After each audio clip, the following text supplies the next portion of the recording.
ભગવતે વાસુદેવાય.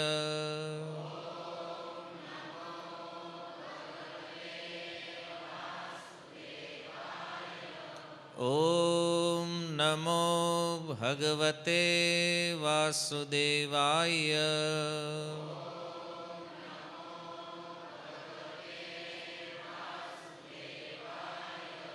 ઓમ નમો ભગવતે વાસુદેવાય.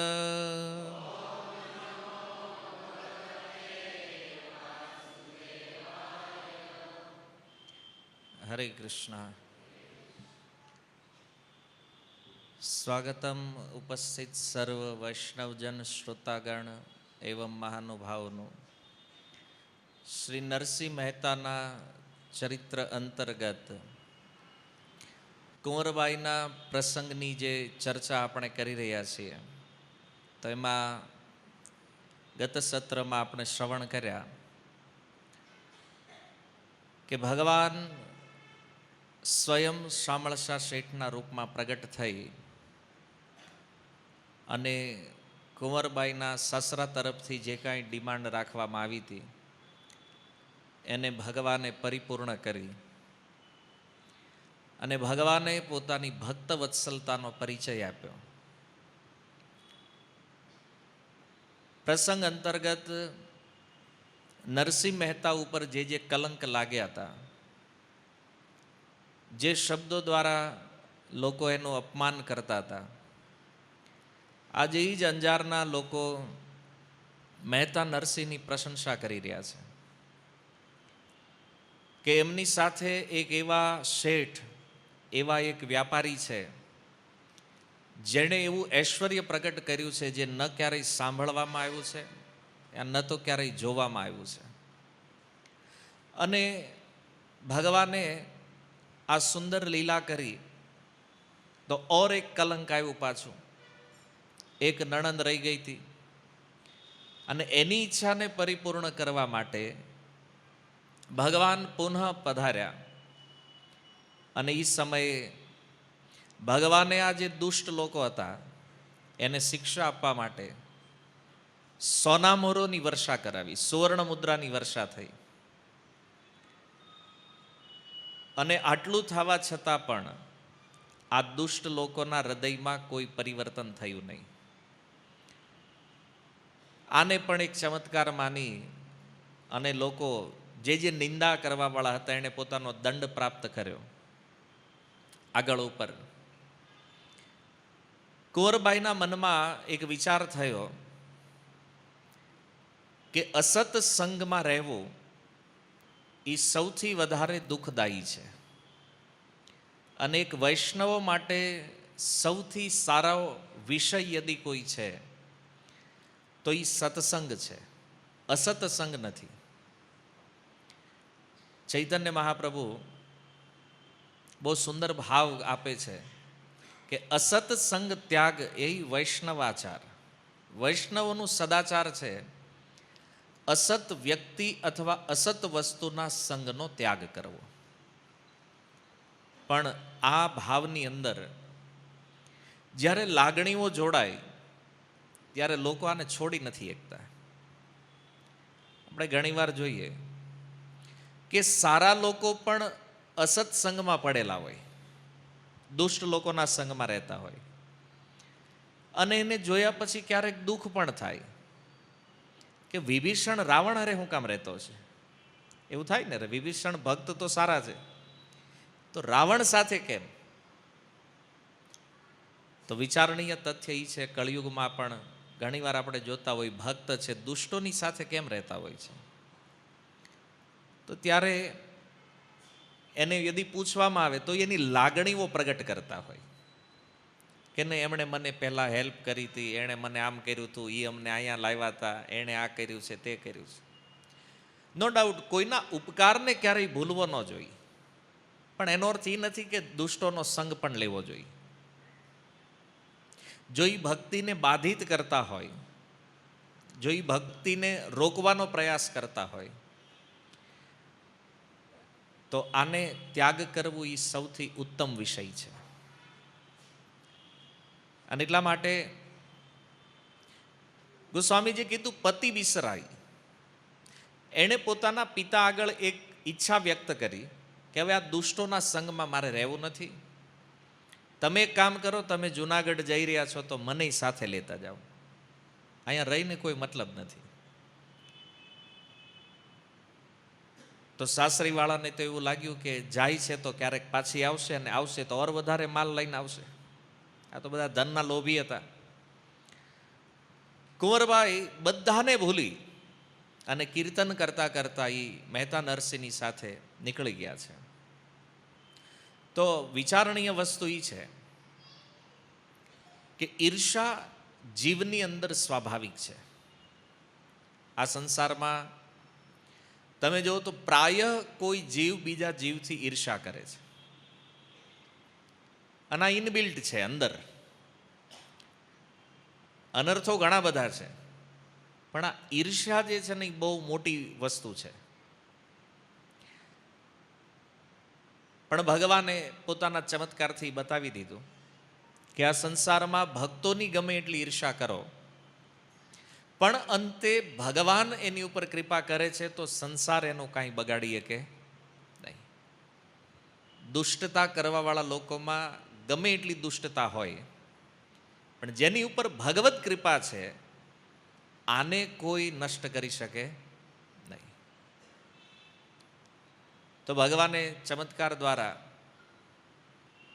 આ ઈર્ષાળુઓને એક સંદેશ આપવાનો પ્રયાસ કર્યો છે, પણ છતાં આ લોકો સમજ્યા નહીં. ત્યારે કુંવરબાએ મનમાં વિચાર કર્યો કે આ સંસારની અંદર જેટલા પણ સંબંધ છે એ અસત્ય પણ છે અને અનિત્ય પણ છે. સત્ય એકમાત્ર ભગવાન કૃષ્ણ છે. અને એટલે ભાગવતના પ્રથમ શ્લોક, પ્રથમ સ્કંદ, પ્રથમ અધ્યાયમાં ભગવાનનું વર્ણન સત્યના રૂપમાં થયું છે. સત્યમ પરમ ધીમહિ. કૃષ્ણ છે એ જ સત્ય સ્વરૂપ છે, ભગવાન સત્ય છે. અને એટલા માટે આ સંસારમાં ભગવાનનો આશ્રય લેવો જોઈએ, ભગવાનની સંગતિ લેવી જોઈએ અને ભગવાન પ્રતિ સમર્પણ હોવું જોઈએ. આપણું ઉલટું ચાલે છે. આપણો આશ્રય સંસાર છે, આપણો સંગ સંસાર છે, અને આપણું સમર્પણ પણ સંસાર પ્રતિ છે. એટલા માટે આપણે દુઃખી છીએ. આ તથ્યને સમજતા નથી. ઘણીવાર જ્યારે ભક્તિની વાત આવે, ભક્તિની ચર્ચા આવે, અને આપણા જીવનમાં એવું બને કે ચોઈસ કરવાની હોય, ત્યારે આપણે શું ચોઈસ કરીએ છીએ? સંસારને. ભલે ગમે એવડા મોટા ભગત હોય દુનિયાની નજરમાં, પણ અલ્ટિમેટ આપણે કોના પક્ષમાં બેસીએ છીએ? સંસારના પક્ષમાં. ત્યારે ભગવાનને ભૂલી જઈએ છીએ. ભગવાન ભૂલાય છે. એટલા માટે આચાર્યગણ કહે છે એક ભક્તનું લક્ષણ એ છે કે એ હંમેશા ભગવાનના પક્ષમાં બેસે. એનું સમર્પણ, એનો આશ્રય, એનો વિશ્વાસ સર્વે સર્વા કૃષ્ણ સિવાય અન્ય કાંઈ ન હોવું જોઈએ. આને રૂપ ગોસ્વામીની ભાષામાં કહીએ, અન્ય અભિલાષિતા શૂન્યમ જ્ઞાન કર્મ અનાદિવૃતમ. મતલબ અન્ય અભિલાષાઓથી શૂન્ય, જેનો આશ્રય એકમાત્ર ભગવાન છે, એને જ્ઞાન ઉપર ભરોસો નથી, કર્મ ઉપર નથી. એ કેવલ કૃષ્ણ ઉપર ભરોસો કરે છે. એટલા માટે તમે જુઓ, ભક્તમાલ ગ્રંથ જે છે, ભક્તમાલની અંદર બધા ભક્તોની કથા છે. કોઈ જ્ઞાનીની કથા નથી, એમાં કોઈ ઋષિમુનિઓની કથા નથી, કેવલ ભક્ત કથા. શા માટે? કારણ કે ભક્તિ, એના દ્વારા જ ભગવાન ઉપર જીવનો પૂર્ણ વિશ્વાસ સ્થાપિત થાય. ભક્તિ વગર અન્ય માર્ગમાં અસંભવ નથી. ભગવાનમાં પ્રેમ હોવો આ ભક્તિનું પ્રધાન લક્ષણ છે. અને પ્રેમ કેવો હોય છે? તો કે છે વાદળ અને ચાતકને જેવો પ્રેમ છે એવો પ્રેમ હોવો જોઈએ. તમે જોજો ને, ચાતક પક્ષી જે છે એ શું કરે છે? વાદળની સામે જ જોઈને બેઠું હોય. શું કામ? પહેલાં મને એ કહો, તમે ચાતકને ઓળખો છો? નથી ઓળખતા. તો કેમ મુંડી હલાવો છો? હા, બરાબર છે. ચાતક પક્ષી ઈ છે, એ વર્ષમાં એક જ વાર પાણી પીવે. સ્વાતિ નક્ષત્રમાં જ્યારે વર્ષા થાય અને એ વરસાદ આવતો હોય ત્યારે એ ચાંચ ખુલ્લી રાખે અને એમાં જેટલું પાણી આવી ગયું એ પછી પાણી નહીં. આ એનો અતૂટ પ્રેમ છે સ્વાતિના એ વર્ષા સાથે. સ્વાતિ નક્ષત્રમાં જે વરસાદ આવે છે એમાં. એટલા માટે આ જગતમાં જ્યારે પ્રેમનું ઉદાહરણ કોઈ આપે તો પ્રેમના ઉદાહરણ માટે સર્વોત્તમ એક્ઝામ્પલ ચાતક પક્ષી. ચાતક જે છે ને એ પ્રેમનો ગુરુ છે. આ જગતમાં કોઈને પ્રેમ કરવો હોય તો પ્રેમ કોના જેવો હોવો જોઈએ? તો બોલે ચાતક જેવો. ગુરુ છે, કારણ કે એણે એ પ્રેમ કર્યો છે. અચ્છા, એકવાર બન્યું એવું કે ગોસ્વામી તુલસીદાસજી બેઠા હતા નદીના તટે અને આ ચાતક પક્ષી ઉડતા ઉડતા નીકળ્યું. તો ગોસ્વામીજીનું ધ્યાન ગયું ચાતક ઉપર અને એ જ સમયે બરાબર એક શિકારી આવ્યો અને શિકારીએ બાણ ચલાવ્યું અને એ ચાતક મરી ગયો. હવે મર્યું એટલે ચાતકે જોયું કે બાણ લાગ્યું છે, હવે પડવાનું ગંગાજીમાં છે. જુઓ એના સ્વાતિ નક્ષત્રના જળમાં એનો પ્રેમ કેટલો છે. ગોસ્વામીજી ધ્યાનથી આ ઘટના જોઈ રહ્યા છે. એ પક્ષી જેવું ગંગાજીમાં પડ્યું તો પડતાની હારે એણે ચાંચ બંધ કરી દીધી એની. શું કામ? કે ગંગાજીનું એક બિંદુ પણ મારે ચાંચમાં જવું જોઈએ નહીં. તો કલ્પના કરીએ કહો ચાતકનો પ્રેમ કેવો છે. અને આપણે તો અહીં વિચાર કરે કે આ મરી જાય છે અને ગંગાજળ મૂકો, કેમ તોજાની સદગતિ થાય. અને આ ચાતક એના મૃત્યુ સમયે ગંગાજીમાં પડી રહ્યો છે. ચાંચ એણે બંધ કરી દીધી કે ગંગાજીનું એક બુંદ જળ પણ મારી ચાંચમાં જવું જોઈએ નહીં. અને આ ઘટના જ્યારે જોયું તો સ્વામીજીને આશ્ચર્ય થયું કે આનો સ્વાતિના જળમાં કેટલો પ્રેમ છે કે આ મરવાનું પસંદ કરે પણ અન્ય કોઈ જળ એના મુખમાં જાય નહીં. આ એનો આશ્રય છે. એટલે ગોસ્વામીજી કીધું કે ભગવદ આશ્રય વ્રત જે છે ને એ બહુ કઠિન છે. કે મારે કેવલ ભગવાનનો જ આશ્રય છે, અન્ય કોઈનો આશ્રય નથી. આ વ્રતમાં જીવવું સામાન્ય લોકોના બસની વાત નથી.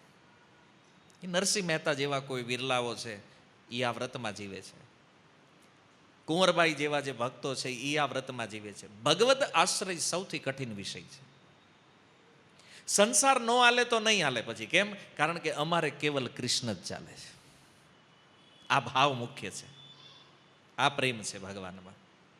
તો ગોસ્વામીજી આની ઉપર આ ઘટના જ્યારે જોઈ તો એણે એક દોહો લખી દીધો આની ઉપર કે એક ભરોસો એક બલ એક અસ વિશ્વાસ એક રામ ઘનશ્યામ હિત ચાતક તુલસીદાસ.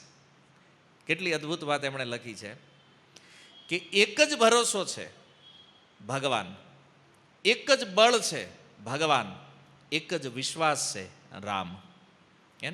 એક રામ ઘનશ્યામ હિત. અને એ ભગવાન સિવાય આ સંસારમાં અન્ય કાંઈ નથી જોતું. કેમ? કેવો પ્રેમ છે એ રામની અંદર તુલસીદાસજીનો કે ચાતક તુલસીદાસ. એક ભક્તનો પ્રેમ ચાતકની સમાન હોવો જોઈએ ભગવાનમાં. આ ભગવદ આશ્રય છે. જેમ ચાતક અન્ય કોઈ જળનો આશ્રય નથી ગ્રહણ કરતું ક્યારેય, એમ વાસ્તવમાં જેને ભગવાનમાં પ્રેમ થયો છે એને ભગવાન સિવાય અન્ય કોઈનો પ્રેમ ચાલે નહીં. પણ આપણે શું થાય, ભગવાનને પ્રેમ થાય કે ન થાય, ઘડીકમાં પિતાનો પ્રેમ જલ્દી યાદ આવી જાય. ના ના, એ તો મારા બાપા છે ને, એનું જવું પડે. ઘડીક માનો પ્રેમ, અરે માં તો માં, બાકી તો વગડાના વા કે એને પછી એટલું બધું કવિઓએ ચડાવી દીધું છે. પણ ભક્તિની દ્રષ્ટિએ જોવો તો આખો વિષય અલગ છે. પ્રેમનું તત્વ એકમાત્ર કૃષ્ણ છે, ભગવાન છે. એટલે સાધકની અન્ય દ્રષ્ટિ જે છે, આપણે ગયા વખતે ચર્ચા કરી હતી, અન્ય આશ્રય ન હોવો જોઈએ, અનન્ય આશ્રય હોવો જોઈએ. અનન્ય, અન્ય નહીં. તો કે છે બધ્યો પથિક पर्यो पुण्य जल उलटी उठाई चोच तुलसी चातक प्रेम पट मरतहु लगी न खोज. લખ્યું મૃત્યુને પસંદ કર્યું પણ ચાંચ ખોલી નહીં. તો આ અદ્ભુત ભગવદ આશ્રયનું ઉદાહરણ ગોસ્વામી તુલસીદાસજી આપે છે. કુંવરબાઈને આ સમજમાં આવી ગયું છે કે સંસારમાં આશ્રય કરવો હોય તો કેવલ કૃષ્ણનો કરવા જેવો છે. કારણ કે પરિવારનો તો જોઈ લીધો તો એને, આપણે જોયો છે, આપણે મૂકતા નથી. પ્રોબ્લેમ આટલો જ ખાલી. અંદરો અંદર એકબીજાની કાપતા રહી, એકબીજાની નિંદા કરતા રહી, પણ મૂકતા નથી. સાચું કયો, હગામાં કેવું હાલે જ બધાને? આ જ છે કે નહીં? તોય છોડતા નહીં. તો પછી હગા ઈ હગા ભાઈ. આજ ઘણાને પૂછજો, આ શુક્રવાર કેમ નથી આવ્યા? લગ્ન. તો તમારે અહીંયા આવવું જોઈએ પહેલાં. ના ના, જવું પડે ત્યાં પહેલાં. હગા. આપણી આ સ્થિતિ છે. અનુભવીએ છીએ કે આપણને વિશ્વાસઘાત કરવાવાળા આ જ સગા છે, આપણી યારે છળ કરવાવાળા આ જ લોકો છે, છતાં આપણે છોડતા નથી. કુંવરબાઈને સમજમાં આવી ગયું, આ પતિ મળ્યા, શું પ્રાપ્ત થયું છે એનાથી જીવનમાં? આ સસરા, સાસુ, નણંદ, જેઠ, જેઠાણી, દિયર, દેરાણી, શું મળ્યું? શું આ લોકોથી? જેમ જેમ ભગવાનની ભક્તિ કરી એમ નિંદા કરી આણે. અને મહેતા નરસિંહની નિંદા કરી. શામળશા શેઠ આવ્યા તો કંઈક થોડુંક ઠેકાણે પડ્યું, પણ સ્વાર્થ પૂરો થયો છતાં એની ઈર્ષા ગઈ નહીં.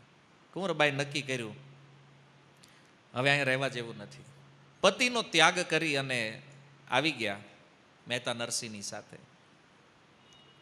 હવે શાસ્ત્રની અંદર સ્ત્રીઓના વિષયમાં એવું કીધું છે, નારી તજે ન આપનો સપને હું ભરથાર, પંગુ ગુંગ બૌરા બધીર, અંધ અનાથ ગવાર. શાસ્ત્ર કહે છે કે લંગડો હોય, ગૂંગો હોય, બેરો હોય, પાગલ હોય, અંધ હોય, અનાથ હોય કે ગવાર, મૂર્ખ હોય, નારી તજે ન આપનો સપને હું ભરથાર, સ્વપ્નમાં પણ એણે ક્યારેય પતિનો ત્યાગ કરવો જોઈએ? કુંવરબાઈએ કરી દીધો. મતલબ બેની વાતોમાં થોડી વિપરીતતા છે. શાસ્ત્ર કહે છે આમાંથી ગમે એ લક્ષણ હોય, પતિને ન છોડવો જોઈએ ક્યારે. સ્વપ્નમાંય પતિનો ત્યાગ ન કરવો જોઈએ.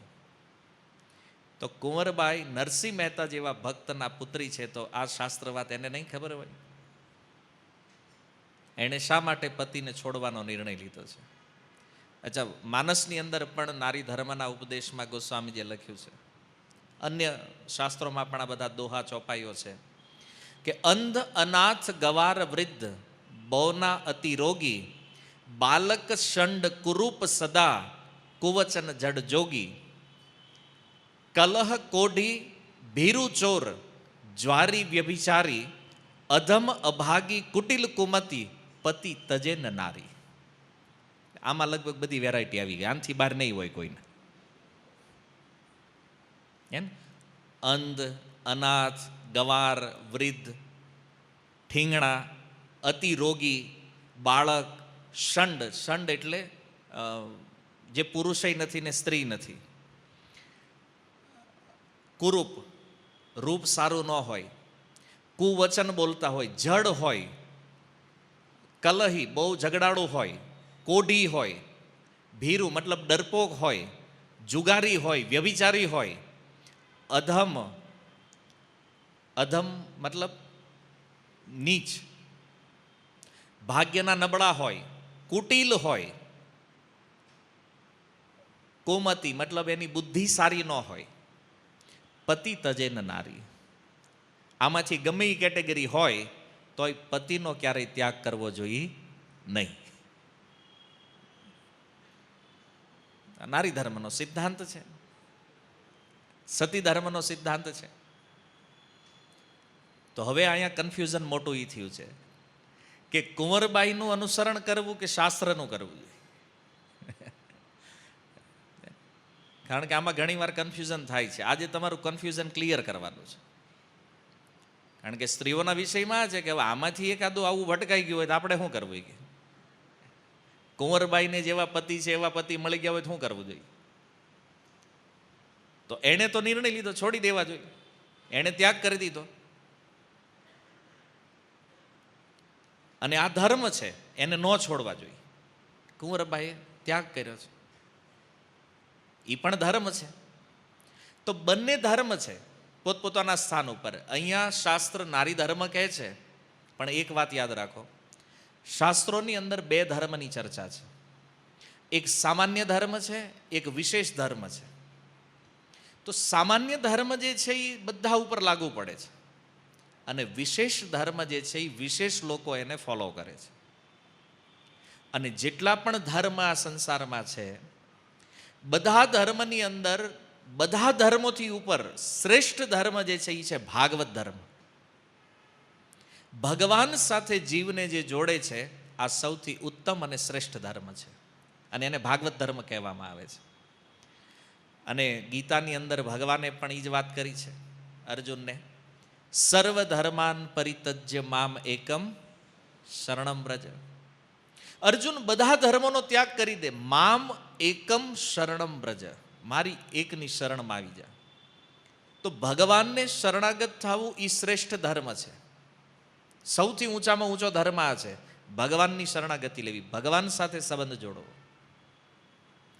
પણ આજકાલ લોકો સામાન્ય ધર્મ અને વિશેષ ધર્મનું અંતર જાણતા નથી, અને એટલા માટે ધર્મના નામે કલહ કરતા રહે છે. પણ વિચાર એ કરવાનો છે કે ભાગવત ધર્મ શું કહે છે? ભાગવત ધર્મ કહે છે કે જે પતિ ભગવાનની ભક્તિમાં અતિ બાધક હોય એનો પરિત્યાગ કરી દેવો જોઈએ, એવા પતિને છોડી દેવો જોઈએ. આ ભાગવત ધર્મનું વિધાન છે. ન કેવલ કુંવરબાઈની વાત છે, મીરાએ પણ પતિનો ત્યાગ કર્યો છે. બ્રજ ગોપીઓએ પણ પતિનો ત્યાગ કર્યો છે. આવા કેટલાય ઉદાહરણો છે જ્યાં પતિનો ત્યાગ કર્યો છે. કોના માટે? ભગવાન માટે. ધ્યાનથી સમજો આ સિદ્ધાંત, નગર કાલ પાછા જઈને ગડબડ કરશો બાર. હવે પ્રભુજીએ કીધું છે, હવે તમારો વારો છે. આ મારા નામે બિલ નો ફાડી નાખતા ઘરે જાય, હે ને? સમજો ધ્યાનથી. શું કહે છે સિદ્ધાંત? ભાગવત ધર્મ શું કહે છે કે જે પતિ હરિભક્તિમાં અતિ બાધક છે, બહુ ડિસ્ટર્બન્સ આવી ગયું હોય એનું, અને ભજન ન થતું હોય, તો એનો પરિત્યાગ કરી શકાય. ત્યાગ કરીને શું કરવાનું? બીજા લગ્ન કરવાના? કરવાનો જો ત્યાગ કરીને પતિને, તો એના માટે કહે છે કે સત્યતાપૂર્વક, પવિત્રતાપૂર્વક પોતાના પિતા ઇત્યાદિ જે ગુરુજનો છે, આનો પિતાજી હોય, કોઈ ગુરુ છે, એના આશ્રયમાં રહી અને ભગવાનનું ભજન કરે તો પતિનો ત્યાગ કરીએ. પછી અહીંથી છોડીને બીજે ટીંગાવાનું હોય, એના માટે આ ધર્મ નથી. એટલે ખોટું સેન્ટેન્સ ભાગવત ધર્મનો દુરુપયોગ ના થવો જોઈએ. વાત સમજમાં આવી? આજીવન કેવલ કૃષ્ણ માટે જીવન આપવાનું હોય તો મીરાએ પતિના ત્યાગ કર્યા પછી કૃષ્ણ સિવાય આ જગતમાં કોઈને પતિ માન્યા નથી, કારણ કે પરમપતિ તો એ છે. કુંવરબાઈએ આ પતિને છોડ્યા પછી સંસારમાં કોઈને પતિ માન્યા નથી, પરમપતિ છે કૃષ્ણ. કૃષ્ણ માટે પતિને છોડવાના છે, બીજા પતિ હાટું આ પતિ નહીં. તો ડિવોર્સની સિસ્ટમ જ નથી સનાતન ધર્મમાં ભાઈ. આ પતિનો ત્યાગ એક વિશેષ ધર્મની વાત છે, અને એ ભગવાન માટે છે. એટલે બે વસ્તુ આમાં કીધી, સત્યતા પણ હોવી જોઈએ અને પવિત્રતા પણ હોવી જોઈએ. કૃષ્ણ માટે પતિનો ત્યાગ કરવો એ ધર્મ છે. તો નારી ધર્મ કહે છે પતિનો ત્યાગ ન કરવો જોઈએ, અને અહીંયા કૃષ્ણ માટે પતિનો ત્યાગ કરવો. તો આપણી ઘરની આ બધી ચર્ચાઓ નથી, આના પ્રમાણ શાસ્ત્રોની અંદર પણ છે.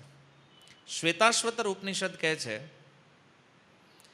કે કોઈ સ્ત્રી પતિનો આશ્રય લે, અથવા ત્યાં લખ્યું છે કે સંસારના આશ્રયથી આ જગતમાં કોઈ વ્યક્તિ મુક્ત થઈ શકે નહીં. તો મુક્તિ કેવી રીતે થાય? બોલે પરમ પુરુષનો આશ્રય લેવાથી જ આ જગતમાં કોઈ મુક્ત થઈ શકે.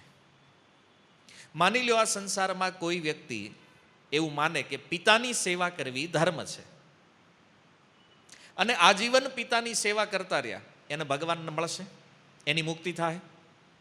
તો પછી આપણે જેટલા જન્મો લીધા એમાં અનેક પિતા મળ્યા આપણને, આપણે અનેક પિતાની સેવા કરી છે, તો આપણે મુક્ત કેમ ન થયા? માની લો આપણે પિતા બનીએ અને આપણે બાળકોની સેવા કરીએ છીએ અને એ જો ધર્મ છે તો એ આપણને મુક્ત કરવો જોઈએ. તો અનંત જન્મોની અંદર અનંત બાળકોની આપણે સેવા કરી છે, મુક્તિ થઈ નથી થઈ, આપણે બેઠા છીએ. તો એ જે ગાઈડલાઈન શાસ્ત્રોએ આપી છે ને, એ સામાન્ય ધર્મ છે, પિતાની સેવા કરવી, માતાની સેવા કરવી. પણ આ બધા સંબંધોને કૃષ્ણ માટે ત્યાગ કરી શકાય, આ ઉપનિષદ પણ કહે છે અને ભાગવત ધર્મ પણ કહે છે. કારણ કે મુક્ત તમને ન માતા કરી શકે, ન પિતા, ન પુત્ર, ન પતિ, ન પત્ની. મુક્ત કેવલ જીવને ભગવાન જ કરી શકે. આ શાસ્ત્ર સિદ્ધાંત છે. એટલા માટે આને બહુ ધ્યાનથી સમજવું પડશે. તો પિતાની સેવા નહીં કરવાની, માતાની નહીં કરો, સેવા નહીં કરો, એનો કોઈ વાંધો નથી. પણ જો એ કૃષ્ણ ભક્તિમાં બાધક છે તો એનો પરિત્યાગ કરવો જ રહ્યો. આ સિદ્ધાંત છે. કારણ કે ભગવાન સિવાય કોઈ મુક્ત નહીં કરે. અચ્છા, મીરાબાઈના જીવનમાં જ્યારે સમસ્યા ઊભી થઈ તો મીરાબાઈએ ગોસ્વામી તુલસીદાસજીને એક પત્ર લખ્યો કે આ પતિ જે છે ને એ એટલું ભજનમાં બાધા કરે છે કે એની વાત જવા દો તમે. ગોસ્વામીજીને જ્યારે આ પત્ર મળ્યો તો એણે મીરાબાઈને ઉત્તર લખ્યો છે. અને એ ઉત્તર છે જે ગયા વખતે એક લાઈન એની મેં તમને કીધી એમ કે જાકે પ્રિય ન રામ વૈદેહી, જેને ભગવાન પ્રિય નથી, તજીએ તાહી કૌટી વેરી સમ યદ્યપિ પરમ સ્નેહી. એને કરોડો શત્રુઓની જેમ એનો ત્યાગ કરી દેવો જોઈએ, ભલે પરમ સ્નેહી હોય. તો વિચારો, ગોસ્વામી તુલસીદાસજી મીરાબાઈને પતિને છોડવાની સલાહ આપી રહ્યા છે, જેણે નારી ધર્મનું વર્ણન રામચરિત માનસમાં લખ્યું છે. એ તુલસીદાસજીએ કીધું છોડી દો એ પતિને, કોઈ જરૂર નથી. તો મીરાબાઈએ છોડી દીધા અને ભજનમાં લાગી ગયા, ભગવાનને પામી ગયા. એનો મતલબ ગોસ્વામીજીનો ઉત્તર જે છે એ સહી છે, સત્ય છે. તો ભગવાને જ્યારે રાસલીલાની ઈચ્છા કરી તો એ સમયે પણ ગોપીજનો જ્યારે આવે છે ભગવાન પાસે, તો 9 શ્લોકની અંદર ભગવાને નારી ધર્મનો ઉપદેશ આપ્યો. ત્યાં પણ ગોપીજનોને કે જો પતિની સેવા કરવી જોઈએ અને પતિની સેવા દ્વારા એને પ્રસન્ન કરવા એ સ્ત્રીઓનો ધર્મ છે. તમે આ જંગલમાં આ રાતે અહીંયા મારી પાસે આવી છો તો આનાથી તો તમને કલંકય લાગશે, લોકો તમારા માટે અલગ અલગ પ્રકારની વાતો કરશે, તમારે અહીં ન રહેવું જોઈએ, જાઓ જલ્દી ઘરે જાઓ પોતપોતાના પતિ પાસે. 9 શ્લોકમાં ભગવાને નારી ધર્મ સમજાવી દીધો. પણ પછી થયું એવું કે ભગવાને જ્યારે બોલવાનું બંધ કર્યું ત્યારે ગોપીજનોએ બોલવાનું ચાલુ કર્યું. એ ભાગવત ધર્મ બોલે છે. ભગવાને નારી ધર્મ કીધો, ગોપીજનો ભાગવત ધર્મ કહે છે. અને ગોપીઓએ કીધું કે કૃષ્ણ એ કહો કે આ સંસારની અંદર જે પતિ છે એ પતિ આત્મા છે કે શરીર છે? ગોપીઓએ જે પૂછ્યું ને એનો કૃષ્ણ પાસે ઉત્તર નથી, ભગવાન ચૂપ છે. ગોપીઓએ કીધું આ સંસારની અંદર સંબંધ આત્માથી હોવો જોઈએ કે શરીરથી હોવો જોઈએ? ભગવાન પાસે ઉત્તર નથી. ગોપીજનોએ કૃષ્ણનું પ્રવચન કૃષ્ણ ઉપર જ ઉલટું મારી દીધું. બહુ સુંદર સંવાદ છે. તો ભગવાન પાસે કોઈ ઉત્તર નથી ગોપીજનો માટે. શ્રેષ્ઠ વસ્તુ શું છે, આત્મા છે કે શરીર છે? તો પ્રિય આત્મા તો આખા સંસારમાં તમે તો ધર્મ વેચતા છો, કૃષ્ણને કહે છે તમે તો ધર્મનું પ્રવચન આપો છો, તો તમે એ બતાવો કે પ્રિય વસ્તુ જે છે એ શું હોવી જોઈએ.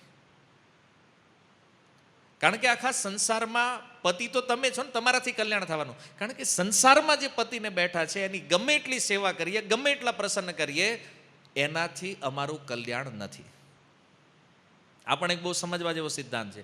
શાસ્ત્રોમાં તો સતી ધર્મની આટલી મહિમા બતાવી છે, પણ તમને એ ખબર છે કે સતી ધર્મ જે પાલન કરે એને મળે શું?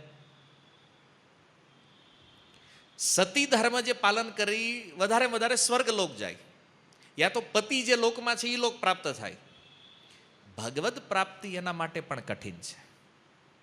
અને આ સંસારમાં માની લો કોઈ સ્ત્રી પતિને જ પરમેશ્વર માનીને પૂજે છે તો એ પણ એને મુક્ત નહીં કરે. કેમ? કારણ કે જે પતિને એ ભગવાન માને છે એ 3 ગુણની અંદર છે, અને ભગવાન તો ત્રિગુણા, મતલબ 3 ગુણથી પર છે. તો કેવી રીતે બેયનો સંબંધ કેવી રીતે કરશો? અહીંયા જે પતિને પરમેશ્વર માને છે એ 3 ગુણની અંદર આવે છે, અને ભગવાન 3 ગુણથી પર છે. તો પતિને ભગવાન માનવા એ એક ધારણા છે. પતિને ભગવાન માનીને એની સેવા કરી શકાય, પતિ ભગવાન નથી. આ ખબર હોવી જોઈએ. કેમ? કારણ કે એ જ મરશે ત્યારે પાછા એના કર્મ અનુસાર ચાલવાના જ આગળ. તો જે પોતે જ ગુણમાં બંધાઈને જે કર્મ બંધનમાં છે એ બીજા જીવને કેવી રીતે મુક્ત કરી શકે? આ પણ ભાગવતની અંદર ચર્ચા છે, વિચારણીય સિદ્ધાંત છે.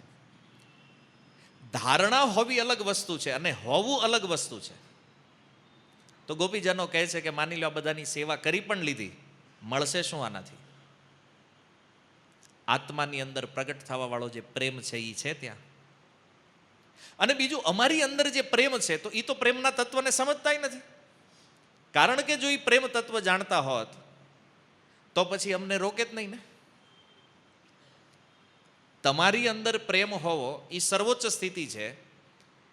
તો અમને તમારામાં પ્રેમ છે, અમે એ પ્રેમને જાણ્યો છે, એ સમજ્યા છે, એ તો પ્રેમના તત્વને જાણતા નથી. શું કરશું?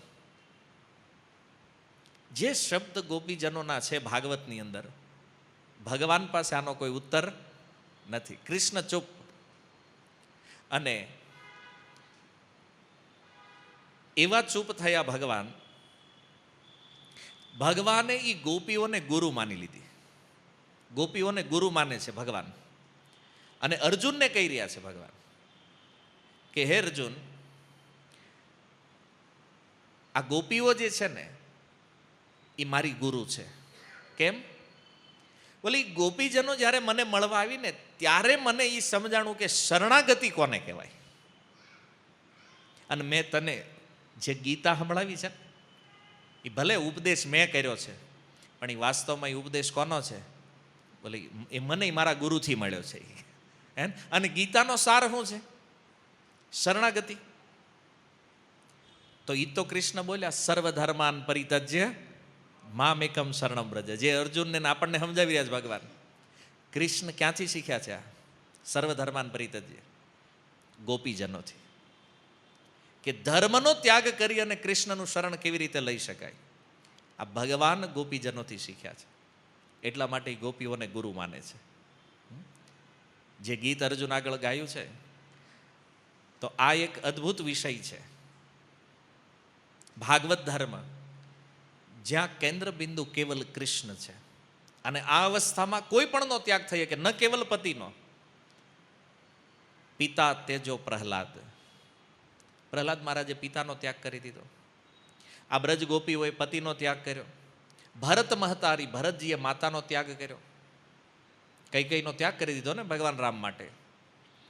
વિભીષણે ભાઈનો ત્યાગ કર્યો છે ભગવાન રામ માટે. આ બધા ઉદાહરણો ગોસ્વામીજીએ પત્રમાં લખ્યા છે મીરાબાઈને, કે એવું નથી કે તું ત્યાગ કરી શકલી.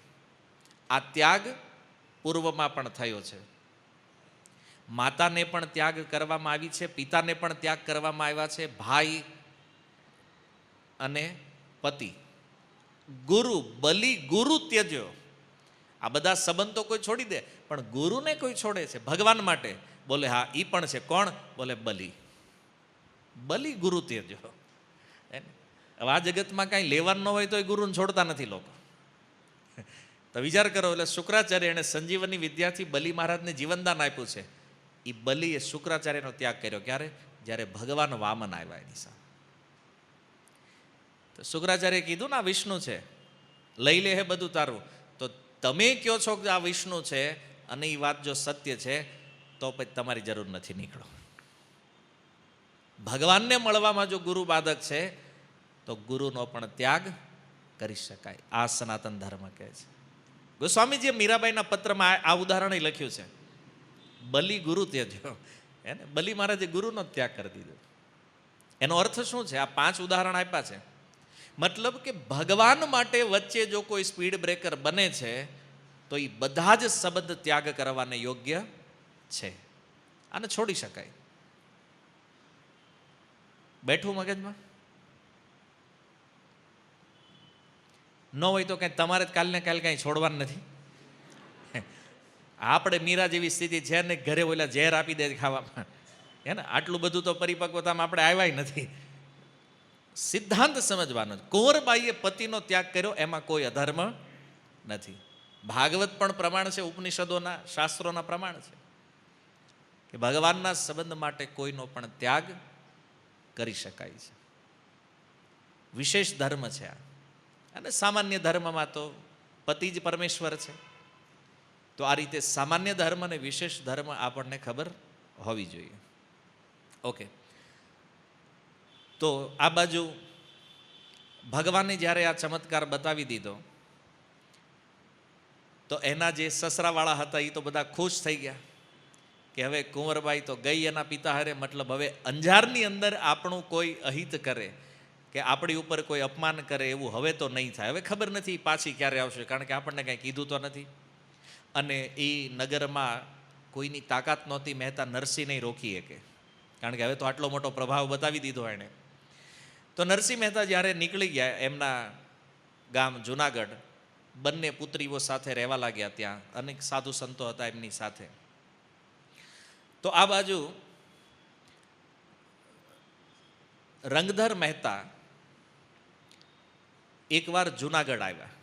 હવે એને કામ પડ્યું આ કુંવરબાઈને આવી ગયા પછી, અને કામ એ હતું કે એને એક વ્યક્તિ પાસે પૈસા લેવાના હતા, કારણ કે ધીરધારનો ધંધો કરતા શાહુકાર. સમજો છો ને? પહેલાના સમયમાં ગામમાં આવા જે શેઠ હોય એની પાસે પૈસા હોય, એની બધાને વ્યાજે આપતા હોય. તો એ આની પાસેથી કોઈએ 1100 રૂપિયા લીધેલા એ જમાના, અને એ અંજારથી ભાગીને જુનાગઢ આવી ગયેલો. રંગધર મહેતાને ખબર પડી કે આપણા પૈસા લઈને જે ભાગ્યો છે એ જુનાગઢમાં ગયો છે. રંગધર મહેતાએ વિચાર કર્યો કે ભાઈ જુનાગઢમાં તો આપણી જ નાત છે, તો હાલો આપણે જઈએ જુનાગઢ, અને જુનાગઢમાં જઈને પછી એને પકડશું, પૈસાની વસૂલાત કરશું, એ બાને થોડુંક વેવાઈને મળી લેશું. તો રંગધર મહેતા આવ્યા, પણ આટલા ચમત્કાર જોયા પછી પણ હજી ભગવાનને ઓળખ્યા. એનું કારણ શું છે કે લક્ષ્મીવરને થોડાય નથી ઓળખતા, કારણ કે એ ખાલી લક્ષ્મીને ઓળખે. કામ જ હતું પૈસા લેવડ દેવડ. તો લક્ષ્મીજી યારે વ્યવહાર સારો હતો, પણ લક્ષ્મીવરને એને ઓળખવામાં ભૂલ થઈ. તો ધીરધારનો ધંધો, અને એ જ્યારે જુનાગઢની અંદર આવ્યા, અને જુનાગઢમાં આવે એટલે પહેલું સ્ટેશન તો ચોરો છે. ચોરો યાદ છે ને? ચોરે આવ્યા અને બધા ઓળખતા હતા, વેવાય છે મહેતા નરસિંહના. તો એક વ્યક્તિએ કીધું સારંગધર મહેતાને. સારંગધરને ઓળખો છો? ભૂલી ગયા છે? નાચના પ્રમુખ સારંગધર મહેતા, નામ યાદ છે ને બધા કે વિસ્મૃત થઈ ગયા? તો એ ચર્ચા ત્યાં એ કરતા હતા કે આ નરસિંહનું તો નામ બહુ મોટું થઈ ગયું. કે તમે સાંભળ્યું અંજારમાં એણે મામેરામાં વટ પાડી દીધો, આપણે ગયા નહીં, કે રહી ગયા, નકર આપણને જોવા મળે. તો આ બધી ચર્ચા હાલતી હતી. બીજાએ કીધું કે આ ભાઈ નામના તો વધી છે. તો સત્યપ્રસાદ નામનો એક વ્યક્તિ હતો, એણે કીધું પણ તમે બધા હું કેમ ચિંતા કરો છો આટલી? નરસિંહની નામના વધી, એવું છે તો આપણી નાતનો, તો નરસિંહની વધી એટલે નાતની વધી. કે ઘણા એવા હોય ને આમ બેઠે બેઠો જ ઉપાડી લે. હવે એના કુટુંબમાં માની લો કોઈ વ્યક્તિ ડૉક્ટર બન્યો, એને કઈ લેવા દેવાય નહોતો, આપણા કુટુંબમાં ડૉક્ટર છે હોય કે એને ભલે ને કાંઈ આવવા જવાનો વ્યવહાર ન હોય, સીધું માથે લઈ લેતા હોય ને. તો આણે કીધું કે નરસિંહે વેલ્યુ વધારી, મતલબ નાતની જ વધી છે, તો આપણે શું ચિંતા છે? પણ સારંગધરને એટલો ખાર હતો અંદરથી, એણે કીધું એ બધું એનું નામ બાજુ ઉપર રાખો. ત્યાં સત્યપ્રસાદ કે લ્યો વેવાય આવ્યા. એ કે જુઓ, રંગધર મહેતા એની બરાબર એન્ટ્રી થઈ. તો અગમરાએ કીધું કે કંઈક કામે આવ્યા છે. પૂછ્યું લોકોએ કે ભાઈ આ સમયે તમે જુનાગઢમાં કાંઈ સમાચાર નહીં, કોઈ પત્ર નહીં, અને સીધું આગમન. બોલે 1100નું નામું થઈ ગયું છે એક ભાઈનું. અને ત્યાંથી ભાગીને આ તમારા ગામમાં આવ્યો રહ્યો છે, એવું મેં સાંભળ્યું છે ને એની તપાસમાં હું અહીંયા આવ્યો છું, તમને ખબર હોય તો મને જણાવી દો. તો એક વ્યક્તિએ કીધું કે જો ભાઈ, ધીરધારના ધંધામાં દુઃખ તો ખરું, આ વ્યાજે આપવાનો ધંધો જે કરે છે એને એક દુઃખ તો ખરું ને, કોઈ પાછા નહીં આપે તો. ઘણા વ્યાજવાળા એવા એ પછી એમ કે ભાઈ આપણે ગમે એમ કઢાવી લેવું, કે આપણા થોડી કોઈ લઈએ કે, પણ ઓલો એમ કે મારી પાસે કાંઈ છે જ નહીં તો હું કરી લ્યો તમે, પછી તો ભૂલવા પડે. એટલે આ ધંધો થોડોક એવો છે. તો રંગધર મહેતા કે ભાઈ દુઃખ કયા ધંધામાં નથી, બધા ધંધામાં દુઃખ તો છે, અને દુઃખ છે એટલે જ પાછું સુખ આવે છે.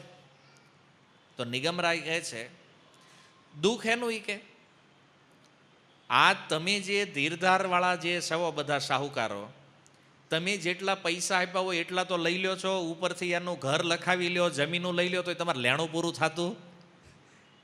એટલે એવું ન માનતા કે આજના વ્યાજવાળા જ આવા છે, આ વ્યાજવાળા પહેલેથી આવા જ છે.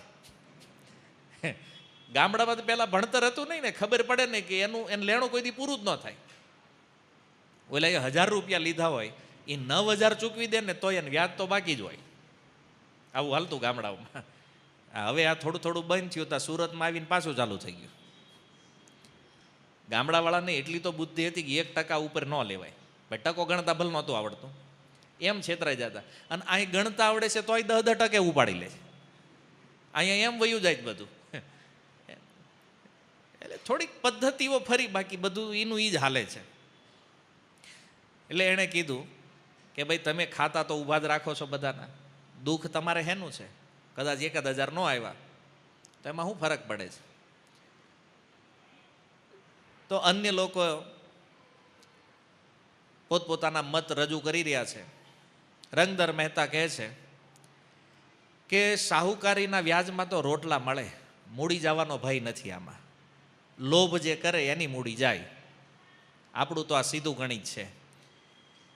તો આશા પ્રસાદ નામનો એક વ્યક્તિ છે, એણે કીધું કે જો ભાઈ આશા છે ને એ અમર છે, ગરજ હોય એ રૂપિયા લેવા આવે, અને જેની ગરજ હોય એ પ્રમાણે લખીને આપે, વ્યાજે ભરે, આમાં શાહુકારનો શું વાંક છે ભાઈ. અને વાત એ વિચારવા જેવી છે ને, કોઈએ 10% પૈસા આપ્યા પણ તમે લીધા થઈ ને, તમે લ્યો જ નહીં તો બોલો ઘરે આવીને થોડો પરાણે આપી જાય કે લે ભાઈ 10% મારે દેવા જ છે તને, તો આમાં લેવાવાળાનો વાંક છે. તો એટલે એ કે આમાં અમારો શું ફોલ્ટ છે, અમે તો ધંધો કરવી છીએ ભાઈ. પણ આ રીતે જ્યારે ચર્ચા ચાલે છે એ વખતે વિરંચી પ્રસાદ નામનો એક વ્યક્તિ કહે છે કે તમે બધા ગમે એ ધંધાની વાત કરો, પણ સૌથી સારો ધંધો કોઈનો હોય મહેતા નરસિંહનો છે. કેમ? રોકાણ કાંઈ નહીં અને પૈસાનો પાર નહીં. જોયું ને ઓલું, એ કે હુંડી લખી દીધી, ઓકે થઈ ગઈ, એને તો ઉપાધિ નથી, બેલેન્સ હોય ન હોય કાંઈ. પછી એના દીકરાના લગ્ન જોવો, એ કે આ દીકરીનું મામેરું જોવો. અત્યારે બોલો આપણે બધા ટેન્શનમાં જીવવી, તારું છોકરાના લગ્ન કેમ થાય, લગ્ન થઈ ગયા મામેરા કેમ થાય, અને નરસિંહ મહેતાને કાંઈ ટેન્શન ખરું? તોય આપણને એ નથી બુદ્ધિ ખુલતી, ભજન કરાય. ભજન કરવી તો કોઈ પ્રસંગ ઊભો રહે નહીં. આ મહેતાનું ઊભું રહ્યું કે આપણું ન ઊભું રહે. આપણે ભજન જ કરતા. કેમ? કે છોકરા પરણાવવાના બાકી છે, પરણી જાય ભાઈ. હે ને? નરસિંહ મહેતાના પરણી ગયા તો આપણા નહીં પરણે? તો કે એના જ ભગવાને પરણાવ્યા, તો આપણા કોણ પરણાવશે?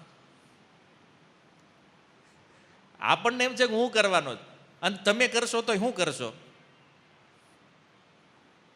એકાદ ફાર્મ રાખશો ને 2 દિન પતાવી દેવો. આણે જે કર્યા એવા થોડી થાય આપણી, થવાના? કન્ફર્મ છે કે નહીં?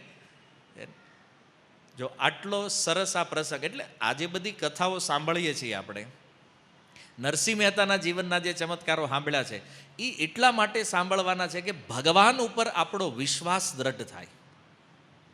આજે શંકા કરતા કરતા માળાઓ કરીએ છીએ ને, એ ન થાય. એક વિશ્વાસ સાથે અવશ્ય રક્ષીબે કૃષ્ણ, ભગવાન અવશ્ય આપણી રક્ષા કરે છે. આ વિશ્વાસ જરૂરી છે. અને નરસિંહ મહેતાને છે, પણ આ બધાને તો એમ હતું કે આનો તો ખબર નહીં કેવો ધંધો હાલે છે, કે કેવી પેઢીઓ હાલે છે, અને આનું કાંઈ રોકાણ થયું એવું તો આપણને ખબર નથી. આ સુધી આણે કાંઈ રોકાણ ઇન્વેસ્ટમેન્ટ કર્યું હોય, પણ આનું કાંઈ ઊભું નથી રહેતું. તો સારંગધર કહે છે, હા ખરી વાત કરી, તો તમે એ ધંધો કરો એ કે બધા એમ. નરસિંહ જે કરે છે એ શું કરે છે? કીર્તન, ભગવાનનું નામ લે. તો કે તમે બધા એ મંડો કરવા, એટલે તમારું હાલશે એ કે. શું કહો છો રંગધર મહેતા? તો રંગધર મહેતા કે જેને જે ધંધામાં ખબર પડી એને એ કરાય કે, બરાબર, બીજાનું જોઈને કાંઈ ન કરાય. હવે આપણે જો બીજો ધંધો કરવા જાવીએ તો આપણને કોઈ પૈસા આપે નહીં. અને ભગવાનનું દર્શન એમાં તો હું માનતો જ નથી કે આ બધા કહે છે કે નરસિંહને ભગવાનનું દર્શન થયું, પણ હું માનતો નથી. આ કાંઈ સતયુગ છે, ત્રેતાયુગ છે, દ્વાપર છે કે ભગવાન આવે? કળિયુગ છે ભાઈ. આ બધી વાત ખોટી છે એ કે. સારંગધર કે રંગધર મહેતા એવું તમારે ન બોલાય. કેમ? તમારા વેવાઈને ભગવાન મળ્યા એ તો અમે માનવી છીએ. મતલબ ચોરાવાળાએ કીધું તમારા વેવાઈને ભગવાન તો મળ્યા છે, અને અમને એટલો વિશ્વાસ છે. તો સારંગધર મહેતાએ કીધું કે આ જે બેઠા છે એ બધા માને છે, પણ હું માનતો, મતલબ હું તમારા પક્ષમાં છું. કારણ કે સારંગધર નાતના પ્રમુખ રહ્યા એટલે એને થોડું વધારે તકલીફ હતી નરસિંહ મહેતાથી. તો સત્યપ્રસાદે કીધું કે રંગધર મહેતા એક કામ કરો ને, તમે અહીંયા આવી જ ગયા છો જુનાગઢ, તમારે ઓલો માણા ગોતવાનો છે, એ તો કામ થઈ જાય, અમે સપોર્ટ કરશું એમાં. પણ તમારા વેવાઈને ભગવાન મળ્યા છે, ભગવાનના દર્શન થયા છે, તો એ તમને દર્શન ન કરાવે? તમારી ઈચ્છા નથી ભગવાનના દર્શન કરવાની? અને તમે જો ભગવાનનું દર્શન કરી લ્યો તો એ પાકું થઈ જાય કે ભાઈ ભગવાન એને મળ્યા છે, અને અમારી શંકાનું સમાધાન પણ થઈ જાય. તો એક કામ કરો, તમે અહીંથી સીધા વેવાઈના ઘરે જાઓ અને એને જઈને કહો કે મારે ભગવાનના દર્શન કરવા છે, મને કરાવો. હવે આ ચોરે બેઠા હતા, એણે આના મનમાં ટપકું મૂકી દીધું. ચોરાનું તો કામ જ ઈ છે ને. હવે તમે ચોરાને ઓળખી ગયા છો, આટલા પ્રવચન થઈ ગયા પછી ચોરો શું કરે છે? તો રંગધર મહેતા કે ધર્મના કામમાં ઢીલ હું ભાઈ, શુભસ્ય શીઘ્રમ, ચાલો અત્યારે જ જાઓ. અને આવ્યા મહેતા નરસિંહના ઘરે. મહેતા નરસિંહના ઘરે જ્યારે પધાર્યા, કુંવરી કુંવરના સસરા શ્રી રંગ મહેતા સારા સુધરેલ, જમા પાનિયું પોલું અવગણ દિશે અધિકા ઉધરેલ. નરસિંહ મહેતાએ કીધું પધારો પધારો, આજ તો અચાનક તમારે જુનાગઢ? રંગધર મહેતા કે નમસ્કાર, કયો મહેતાજી કાંઈ નવા જૂની? નરસિંહ મહેતા કે નવા જૂની તો સંસારમાં રોજ હાલે છે, આમાં નવું શું છે? કેમ? પળમાં અસંખ્ય જીવ ઉત્પન્ન થાય અને પળમાં અસંખ્ય જીવ મૃત્યુ પામે. તો રંગધર મહેતા કે આ કાંઈ નવા જૂની થોડી છે, આ તો બધા લોકો જાણે છે, બધાને ખબર છે જન્મ મૃત્યુ ચાલતું રહે છે. નાતમાં હું નવું જૂનું છે એ કયો? મહેતા કે જો નાતમાં હું જાતો નથી, એટલે નાતમાં હું નવું જૂનું હાલે એ મને ખબર નથી, હોય ને. હવે મહેતા નરસિંહ જેવા ભક્ત પાસે ગયા હોય તો એને સત્સંગ કરાય, ગામની કરાય, પણ જેવો જેનો સ્વભાવ એ તો એ જ. હવે તમે કોઈ ભક્ત પાસે જાઓ તો ભક્ત પાસે ભગવાનની કથા કરવી જોઈએ કે પછી ગામની કથા કરવી જોઈએ? તો નરસિંહ મહેતા તો એને ભગવત તત્વની ચર્ચા કરવા માગતા હતા, પણ આણે ખ્યાઈને પાછું લાવ્યું ભાઈ નાતમાં હું હાલે ને એ મારે જાણવું છે. તો નરસિંહ મહેતા કે જો ભાઈ એ બધી મને ખબર ન હોય, તમારો કાંઈક સ્વાગત સત્કાર કરવાનું એવું કાંઈક મારે કરવાનું હોય તો એમાંય મારા માટે તો હરિનામ છે, તમે આવ્યા તો હું તો કીર્તન કરું, આનાથી વધારે બીજું કાંઈ સ્વાગત સત્કાર કરતા મને આવડતું નથી. તો રંગધર મહેતાએ કીધું કે એ બધું છોડો, આપણે ફોર્માલિટી નથી કરવી, કાંઈ ઔપચારિકતા બધી ભૂલી જાઓ, મને તમે એક કામ કરી દો. મહેતા કે બોલો ને. એમ નહીં, તમે આમ પાકું કરો તો હું કહું. નરસિંહ મહેતા કે ભાઈ મારાથી થતું હશે તો કરી દે. બોલે મને ભગવાનના દર્શન કરાવો ને એટલે તમારો બધો સત્કાર આવી ગયો. લોકો કહે છે કે તમે ભગવાનને જોયા છે, તમે મળ્યા છો, તો મને તમે એના દર્શન કરાવી દો. તો નરસિંહ મહેતા કે એમાં શું મોટી વાત છે, બહુ હા તો સારી વાત કરી તમે, કારણ કે મહેતાને અનુભવ હતો અંજારનો. કે આને આટલા ચમત્કાર જોયા પછી આની બુદ્ધિ ભગવાનમાં લાગી નથી, અને આને આજ અચાનક ભગવાનના દર્શન કરવાની ઈચ્છા કેમ થઈ ગઈ? નરસિંહ મહેતા કે આમાં કાંઈક ગડબડ લાગે છે, પણ જે હોય ઈચ્છા તો થઈ છે, આની ઈચ્છા બદલે એ પહેલાં આને દર્શન કરાવી દઉં ભગવાનના. તો એ કે હાલો આપણે દર્શન કરવા જઈએ. પગમાં ઘૂંઘરું બાંધ્યા, હાથમાં કરતાલ લીધી, અને નરસિંહ મહેતા રેડી એકદમ હે ને. તો વેવાએ કીધું ક્યાં જવાનું? બોલે તમે જ કીધું ભગવાનના દર્શન કરવા જવું છે. આઈ નહીં થાય કે તો આપણે એ અલગ જગ્યાએ છે ભગવાન, આપણે ત્યાં જવું પડશે. તો એ કે હાલશો તમે? તો રંગધર મહેતા કે એમાં શું વાંધો, હાલી નાખીએ. હવે આને એમ કે કાંઈક નજીક લઈ જાય, થોડુંક 2-5 કિલોમીટર દૂર કાંઈક હશે, ગાડી થતી નહીં બેમાંથી એકઈ પાસે, હાલી જવાનું. તો રેડી થયા ને વેવાઈ રેડી, અને નરસિંહ મહેતા તો રસ્તામાં કીર્તન, રાધે ગોવિંદ ભજો રાધે ગોવિંદ કીર્તન કરતા કરતા નીકળ્યા. રંગધર મહેતા હારે હારે હાલે, પણ નરસિંહ મહેતા કીર્તન કરે ને વેવાઈ છાના માના હાલે હારે. વેવાઈને ગભરામણ મંડી થવા કે આની હારે હું ક્યાં નીકળ્યો? એ કે આ નકરું ભગવાનનું નામ લે, નકરું કીર્તન કરે, મારી હારે કોઈ વાત નહીં, કોઈ ચિત નહીં, કોઈ ચર્ચા નહીં, હું તો આની વાહે વાહે દોડ્યો જાઉં. તો હાલતા ગયા 3 ગાવ અંતર કાપી નાખ્યું. 3 ગાવ સમજો છો? 1 ગાવ એટલે કેટલા કિલોમીટર? 3. તે આ 3 ગાવ હાલી ગયા, 9 કિલોમીટર હાલ્યા. જોયું તો ગામડાની કેટલીક સ્ત્રીઓ પાણી ભરતી હતી, અને એમાં વળી 1-2 સ્ત્રીઓ એવી હતી જાણે નરસિંહ મહેતાને ઓળખતી હોય. તો એવો હાવભાવ કરીને આવી, અને બીજી સ્ત્રીને કીધું જો આ તો ઓલા જૂનાગઢના ભગત નરસિંહ મહેતા. રંગધર મહેતા કે પાણી આપો પહેલા. કેમ? કારણ કે આને 9 ગાવ હાક્યા છે. હવે આમાં કાંઈ હોટલ વોટલ હતી નહીં રસ્તામાં કે ભાઈ હાલો બિસ્લેરી લઈ લઈ. 9 કિલોમીટર હાક્યા છે પાણી વગર, પહેલાં પાણી પીવડાવો. પાણી માગ્યું. મહેતા કે એક કામ કરો, આપણે આરામ કરવી. ત્યાં તો એ જે 2 સ્ત્રી જે નરસિંહ મહેતાને ઓળખતી હતી, એણે ગામમાં જઈને સમાચાર આપી દીધા કે આપણા ગામના પાદરે મહેતા નરસિંહ આવ્યા છે, જૂનાગઢના જે મહાન ભક્ત છે. અને પછી તો હજારો માણા દોડ્યું નરસિંહ મહેતાના દર્શન કરવા માટે, અને જે દંડવત પ્રણામ કરે મહેતા નરસિંહને, પ્રભુ અમારા ગામમાં પધારો. એ કે આમ તમે બારોબાર, પણ નરસિંહ મહેતા કે અમારે આગળ જવું છે, એ પછી જાજો, પહેલાં અમારા ગામમાં પધારો તમે. એવો સત્કાર નરસિંહ મહેતાનો થયો. અને ઓલા ભાઈ તો બિચારા જોતા રહી ગયા. એ કે આ બધા ગાંડા થઈ ગયા છે કે આને આટલો બધો સત્કાર કેમ આપે છે? હવે જો જે લોકો ભક્તને નથી ઓળખતા એના માટે તો આ બધું બહુ નવું હોય. તમે ભગત બની જાઓ થોડાક ઊંચા કેટેગરીના, અને પછી તમારા પરિવારવાળાને ક્યારેક હારે લેતા હોય ને અહીંયા તમે આવો ને તમને અહીં ભક્તો પ્રણામ કરે તો ઓલો ગાંડો થઈ જાય. અરે આને ઘરે કોઈ પૂછતું નથી, અહીંયા બધા પ્રણામ કરે છે આને, એવું થાય ને. તો આયા વેવાઈનું તો મગજ કામ નથી કરતું કે આ બધું શું થાય છે. અને ઓલા તો ઢોલ નગારા વાજતે ગાજતે લાવ્યા ગામની અંદર. અને ગામના મુખી જે છે એણે કીધું બ્રાહ્મણોને બોલાવો. બ્રાહ્મણોને બોલાવ્યા, પછી તો માલપુઆ ને દૂધપાક ને એ રસોઈ જે બની, અને નરસિંહ મહેતાની હારે બધા આખા ગામને પ્રસાદ લેવડાવ્યો. આજે ગામ ધુમાડો બંધ છે. એ બધાએ ભોજન કર્યું. હાંજ પડી ગઈ. હાંજ પડી અને પછી ગામવાળાએ કીધું કે મહેતાજી એક કામ કરો, ભજન સંભળાવી દો. કે એ નરસિંહ મહેતાએ પછી ભજન ચાલુ કર્યા. 8 વાગે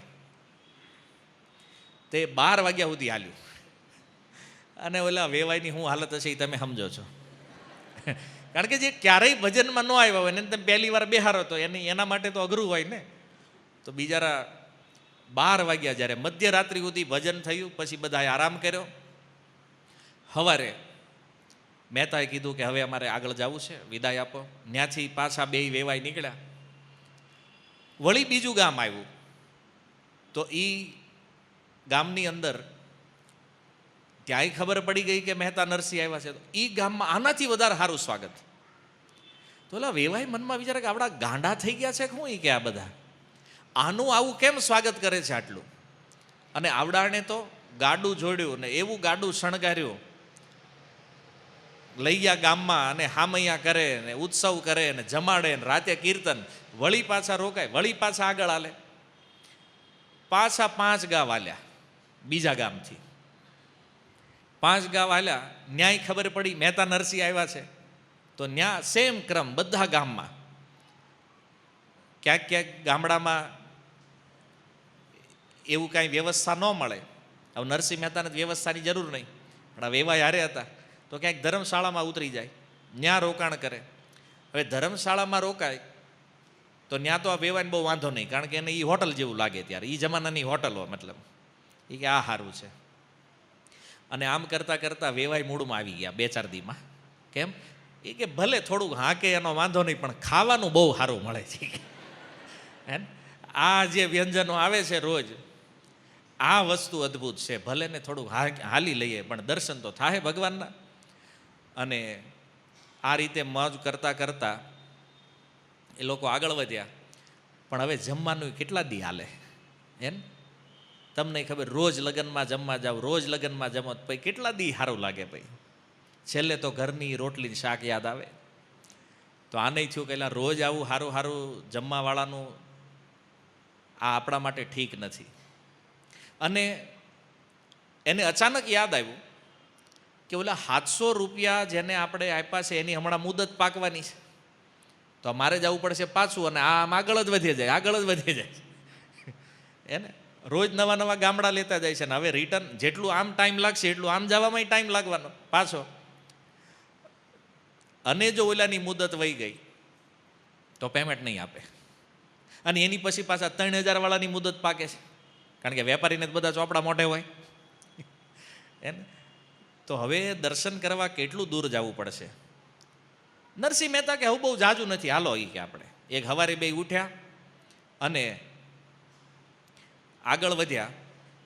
થોડા આગળ વધ્યા તો એક વન દેખાણું, એક જંગલ. રંગધર મહેતાને આશ્ચર્ય થયું. રંગધર મહેતા કે જો હવે એક ડગલું આગળ હાલવાની મારી હિંમત નથી, આપણી કેપેસિટી પૂરી થઈ ગઈ, તમે જેટલું બને એટલું જલ્દી મને ભગવાનના દર્શન કરાવો. નરસિંહ મહેતા કે બહુ ચિંતા નહીં કરો, અહીંયા જ દર્શન કરવાના છે આપણે. તા કે જંગલમાં? નરસિંહ મહેતા કે આ જંગલ નથી, આ વૃંદાવન છે. મતલબ હાલતા હાલતા વૃંદાવન પહોંચાડી દીધા વેવાઈને. હવે એ વૃંદાવન જ્યારે પહોંચ્યા અને એણે કીધું કે હવે હલાય એમ નથી, તો એને કીધું હવે આપણે હાલવાનું નથી, આપણે આવી ગયા છીએ ઠેકાણે, ભગવાનના દર્શન અહીંયા જ કરવા છે ને તમારે. એ કે ઉભા રહ્યો. એક ભજન નરસિંહ મહેતાએ ગાયું, અને વૃંદાવનને જોઈને નરસિંહ મહેતાના હૃદયમાં કેટલો આનંદ છે એ તમે વિચારી શકો. હવે નરસિંહ મહેતાએ જ્યારે વૃંદાવન જોયું અને એ ભજન ગાયું, નરસિંહ મહેતાનો પોકાર સાંભળીને સામેથી હજારો ગાયો દોડતા દોડતા આવી, હજારો ગાયોનો ધણ. અને એની વાહે આવ્યા 50 ગોવાળનું ટોળું, આવીને એક બાજુ ઊભા રહી ગયા. વળી થોડી વાર થઈ બીજા 50 ગોવાળનું ટોળું એક બાજુ. એ ગોવાળ હજારો ગોવાળોના ટોળા આવી ગયા. અને એ ગાય અને ગોવાળોએ નરસિંહ મહેતાને ઘેરી લીધા બધી બાજુથી. અને આ બધું જ્યારે ગોઠવાઈ ગયું ત્યારે એ હજારો ગોવાળોની મધ્યે ભગવાન એક ગોવાળનું રૂપ લઈને ત્યાં પ્રગટ થઈ ગયા. કાળી કામળી પહેરેલી, લાંબી લાકડી, ગોવાળનું રૂપ લઈને. અને જેવા ભગવાન આવ્યા, નરસિંહ મહેતા તો દંડવત પ્રણામ કરવા માંડ્યા ભગવાન. અને આ વેવાય ઊભા ઊભા વિચાર કરે, આ ગોવાળિયાને શું કામ પ્રણામ કરતા હશે? મને ભગવાન જોવા લાવ્યા છે એને. અને ભગવાનને જોઈને કીર્તન કરે નરસિંહ મહેતા, રાધે ગોવિંદ રાધે ગોવિંદ, અને પ્રણામ કરતા જાય. તો આમ વાહે ફરીને કીધું, વેવાય તો ઊભા હતા ને બાજુમાં, એને કીધું પ્રણામ કરો. અરે ભગવાન આવ્યા છે, આ વૈકુંઠપતિ જગતપતિ ભગવાન છે, આ પડો જલ્દી ચરણમાં. હવે વેવાઈએ જોયું કે આ ગોવાળિયાને ચરણમાં પડે છે. રંગધર મહેતાનું મોઢું બગડી ગયું, નાક ચડી ગયું ઉપર. કેમ? કારણ કે તમને ખ્યાલ નહીં હોય, પણ પહેલાંના સમયમાં જે ગોવાળ આહિર જાતિ જે છે ને એને લોકો નિમ્ન જાતિ માનતા, કારણ કે આપણા બ્રાહ્મણ છે ને, તો એ કે આને પ્રણામ કરવા એ આપણા તો ધર્મની વિરુદ્ધ છે. અને એણે જોયું કે આ ગાંડો થઈ ગયો છે નરસિંહ, આને પ્રણામ કરે, ગોવાળિયાને પ્રણામ કરે છે. તો નરસિંહ મહેતા કે જલ્દી દર્શન કરો, ભગવાન વૈયા જાય પછી તમારી મનોકામના પૂરી નહીં થાય, દર્શન કરી લ્યો. તો રંગધર મહેતા કે મારી ઈચ્છા ગોવાળના દર્શન કરવાની નથી. અને નરસિંહ મહેતાના હવે ત્યાં તો બીજું કોઈ હતું નહીં. એ કે ધુતારા, આ તારા ધુતારા વેડા મૂકી દે, ખરેખર ભગવાન હોય તો બતાય, નગર પાછા વળા અહીંથી. હાલ વેવાઈને તુકારો કરે ને આમ થઈ ગયો, હાકી નાખેલા ને એટલા તો આણે નરસિંહ મહેતા નાખી નાખ્યા. એ કે આ બધું નાટક બને ને હાલ પાછો વળી કે નરસિંહ મહેતા કે હું બોલો જ તમે, દર્શન કરો, અને જો ભગવાન વૈયા ગયા તો દર્શન વગરના રહી જાઓ, ભાઈ મને ન કહેતા દર્શન ન કરાય ભાઈ. રંગધર મહેતા કે દર્શન, અને એ માણાના. અરે મનુષ્ય હોય તો એકવાર હું દર્શન કરી લઉં. છેક ગોવાળ, મતલબ એના મનમાં ગોવાળની વેલ્યુ હાવ ડાઉન હતી, એમ નીચે હાવ. એ કે આના દર્શન હું કરું? નરસિંહ મહેતા કે ભગવાન ગમે એ વેશમાં દર્શન દે, આનું કાંઈ ફિક્સ ન હોય કયો વેશ લઈને આવશે. રંગધર મહેતા કે તું દર્શન કર અને મને કાંઈક ખાવાનું દે, હવે અન્ન ભેગા થાય કે કાંઈ, આ ભૂખ લાગી છે આટલું હાંકી હાંકી ના લાવે. નરસિંહ મહેતા કે ભોજન મળવું જ જોઈએ. ભગવાનને કીધું પ્રભુ પ્રસાદ અહીંયા જ લેવાનો થાય છે. તો ભગવાન કે કાંઈ વાંધો નહીં. નરસિંહ મહેતાએ કીધું ગોવાળેશ્વર ભગવાનની જય બોલાવો, પ્રસાદ અહીં આવી જાય. તો આણે તો કાંઈ જય બોલાવી નહીં. નરસિંહ મહેતાએ ભગવાનનો જયઘોષ કર્યો અને ભગવાને હાથ ઊંચો કરી અને બે બૂમ પાડી. તો ગોવાળોને ખબર પડી ગઈ ભગવાન ખાવાનું માગે છે. તો ઓલા જે ભાત બાંધીને આવ્યા હતા, ટિફિન ખોલ્યું ભગવાનની સામે. ટિફિનમાં શું આવ્યું તું ખબર છે? ગોવાળનું ટિફિન કોણે જોયું પહેલાં એ ગયો? તમને ખબર નહીં હોય આમાં. ટિફિનની અંદર ઘેંસ, ઘેંસ ખબર પડે? શું કહેવાય માતાજી? બાજરાને બાફી નાખ્યું. એ ગામડાવાળો એને પૂછજો ઘેંસ શું કહેવાય. અને પછી એમાં છાશ નાખો ને તો એક નંબર ટેસ્ટ આવે. આ તમારે કદાચ ટ્રાય કરવી હોય તો તમારા ગઢા બા ઘરે હોય ને એને કહેજો કે આઈટમ બનાવી દે, બહુ મસ્ત લાગે ખાવામાં. મેં ટેસ્ટ કરી છે એટલે કહું છું. તમે કરજો ઘરે જઈને, તમારા બા જીવતા હોય તો, નગર કોકના બા પાસે જાય છો. એટલે આ બધું જરૂરી છે ને સમજવા માટે, નહીં તો લીલા કેવી રીતે ખબર પડશે. તો એક હાંડલું એમાં લાવ્યા ઘેંસ, અને બીજી મટકી હતી એમાં હતી છાશ. ભગવાને રેડી દીધી. ભગવાન કે નરસિંહ અહીંયા તો આ છે ભાઈ, કારણ કે આ દ્વારકા નથી, આ બ્રજ છે, અને બ્રજમાં પ્રસાદ પણ બ્રજના લેવલનો હોય ને. દ્વારકામાં રાજા છું તો ન્યા એ લેવલ છે, અહીંયા આ છે. અરે નરસિંહ મહેતા કે વનવગડામાં આ જ હોય ને, બીજું શું હોય? ભગવાન કે જો પિત્તળના કે તાંબાના એવા વાસણ અહીં નથી. આ ઠીકરાની જે આ ઠીબ છે, ઠીબ સમજો, મટકું તૂટી જાય અને નીચેનો ભાગ જે વધે ને એને ઠીબ કહેવાય. હવે સુરતમાં નહીં ખબર પડે તમને. આ મટકા ફોડ્યા હોય અથવા ફૂટેલા જોયા છે એને ખબર પડે ઠીબ કોને કહેવાય. તો એ એક પાત્ર જેવું બની જાય. તમે વૃંદાવન હમણાં આવશો તો ભોજન થાળી ઉપર તમને એ દેખાશે. તો એમાં ભગવાને કીધું આ છે. નરસિંહ કે હાલશે. એ કે પ્રભુ તમે શું બોલો છો? એને આ તમારી જે ઠીકરાની ઠીબ છે ને, આને હું સોનાના કટોરાથી વધારે મૂલ્યવાન માનું છું. હવે સામે કૃષ્ણ હોય પછી પાત્રની શું વેલ્યુ છે? સાક્ષાત ભગવાન છે. મહેતા કે આજે તમે ઘેંસને છાશ લાવ્યા છો ને, આને હું પકવાન સમજુ છું, અને એટલા માટે પ્રભુ બેહો સામે. ભગવાનને બેહરા નરસિંહ મહેતાએ કીધું વેવાઈ બેહો, તમે ખાઈ લો. આપણે નથી ખાવું એને. હવે રંગધર મહેતા વિચાર કરવા માંડ્યા કે ઘણા દિવસો આપણે ઉત્તમ ઉત્તમ ભોજન જમ્યા અને આજે આ ખાવાનું. હવે હાલો એકવાર આ ખાઈ લઉં એનોય વાંધો નથી, પણ ઠીકરામાં કાંઈક થાળી હોવી જોઈએ, કમસે કમ કોઈ તાંબાનું ન હોય, પિત્તળનું હોય, કે લોખંડની થાળી હોવી જોઈએ કે નહીં? કેવી રીતે ખાવું આમાં ઠીકરામાં? અને એ પાછું આ આહિરનું અડેલું. આનું તું ખાઈ કે મારે તો આજે ઉપવાસ છે, પૂનમ છે આજે કે. અને હકીકત આવડા વૃંદાવન પહોંચ્યા પૂનમના દિવસે. એ કે અમારે તો પૂનમ છે, તું ખાવું હોય તો. મારે તો આજ ઉપવાસ છે ને મારો દિવસ આજ નીકળી જાય ઉપવાસમાં. નરસિંહ મહેતા કે આમ સાનમાના જમો ને, પછી આ મળ્યું કે ન મળ્યું એ કે, વહેલું કે મોડું એ કે, ક્યારે જમવાનું મળે હવે નક્કી નથી, આપણે જમી લ્યો. રંગ દરમિયાન નહીં, આપણે તો આજ પૂનમ છે એટલે હું ઉપવાસ કરીશ. તારે જેટલું ખાવું એટલું ખાઈ લે ને, હાલ આપણે જવું જ પાછું રિટર્ન ઈ કે. હે દીઠા દેવને પહોંચી જાત્રા કરાવ્યા ભગવાનના દર્શન ઈ કે. મારે મુદતું જાય છે ઈ કે. લાવ્યો દર્શનના બાને એટલું હાંકી નાખ્યું. તો નરસિંહ મહેતાએ કીધું કે હવે આને તો કાંઈ મેળ નહીં પડે. ભગવાનને કીધું, પ્રભુ તમે ચાલુ કરો પછી હું લઉં. તો મહેતા નરસિંહે પ્રસાદી લીધી. પહેલાં ભગવાન જમ્યા એટલે ઉચ્છિષ્ટ પ્રસાદ. ભગવાન તો ખાલી 3 કોળિયા જમ્યા, ત્યાં નરસિંહ મહેતા આખું ઉપાડી ગયા.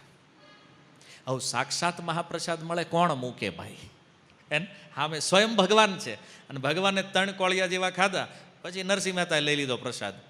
અને ત્યારબાદ હવે ઓલા વેવાય તો આમ અંદરથી એવા બળે, એ કે આ કરે છે હું? ઓલા નાચવાળા કહેતાથી સાચું હતા કે આ વટલાયેલો છે. આજ સુધી હું માનતો નહોતો, પણ આજે આ જોઈ એટલે મને એવું લાગ્યું, હવે ખાતરી થઈ ગઈ કે આ વટલાઈ ગયેલો છે. એમ કેટલું ગ પાકે, કેટલું ખોટું. મને કે ભગવાનના દર્શન કરાવીશ ને, લાવીના ગોવાળની સામે બેહારી દીધો એને. અને પ્રપંચ કેવા રચે છે પાછો.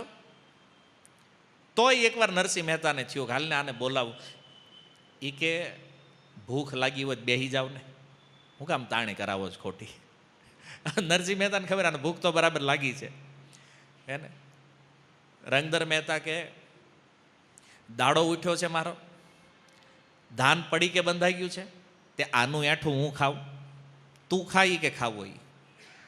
અને પછી તો જમી રહ્યા, હાથ ધોયા. ભગવાને એ કામળી હારે હાથ લૂછી નાખ્યા. ભગવાને ઊભા થઈને કીધું, કેમ નરસિંહ રજા? નરસિંહ કે પધારો પ્રભુ. અને એક ક્ષણની અંદર એ હજારો ગાયોના ધણ, હજારો ગોવાળ બધું અદ્રશ્ય. રંગધર મહેતાએ દ્રષ્ટિ કરી, 5 ગાંવ સુધી ન કોઈ ગોવાળ મળે ન કોઈ ગાય. જેવી નરસિંહ રજા એક ક્ષણમાં બધું અદ્રશ્ય થઈ ગયું. વળી વેવાએ વિચાર કર્યો કે આરો જાદુગર તો ખરો એ કે કાંઈક તો કપટ જાણે છે એ કે આ હે કાંઈક સાધના તો છે આની પાસે હે ને. અને પાછા વળતા 3 જગ્યાએ હોલ્ડ લીધો. એક ગામમાં રોકાણા, સ્વાગત થયું, ત્યાંથી બીજા ગામ, અને ત્રીજા ગામે ત્રીજા હોલ્ટે ભગવાને પાછા જુનાગઢ પોગાડી દીધા. બેયને આવ્યા જુનાગઢમાં.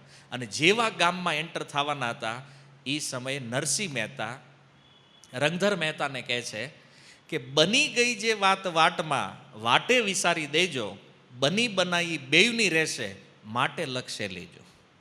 નરસિંહ કે આપણે બે ગયા, રસ્તામાં જે થયું, ન્યા વનવગડામાં જે લીલા થઈ, આ તમારે જુનાગઢમાં કોઈને કહેવાનું નથી. અને બેયની આમાં જ હચવા હે. મહેતા કે મારી જાય એમાં જ વાંધો નથી, તમારી જાય તકલીફ થાય. સમજ્યા?